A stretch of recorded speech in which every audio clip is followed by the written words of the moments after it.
What's happening, Panda Nation? Peter from Panda here. Baolicy LED light.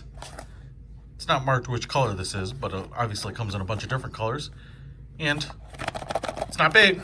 It's going to be pretty small. Let's check it out. Oh. Leave them a 5-star rating, please. And then here, oh, here they are. There they are.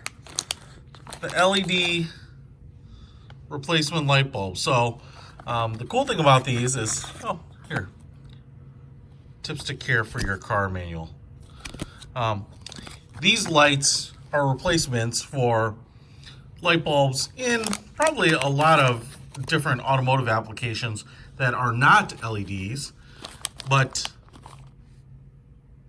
you can upgrade your lights to either consume less power, maybe be brighter. These types of bulbs are used in kind of like license plate illumination, sometimes under dashboards, interior lights, those kinds of things. As you can see here, they kind of have a single flat plug. See the little wires on there where the connections will be made.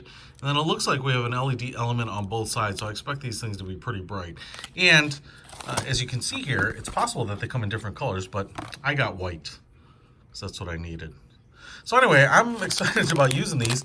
As you can see here, I got 10 of them in this package, so if you're replacing them, whether they're in your dash or license plate holder or what have you, this is what they look like. Little silver plastic housings and a little plastic lens on the top, but expect these to be pretty bright. So, on to replacing them in my car. But in the meantime, I will put a link to these in the description below if you want to check them out. Peter Von Panda out.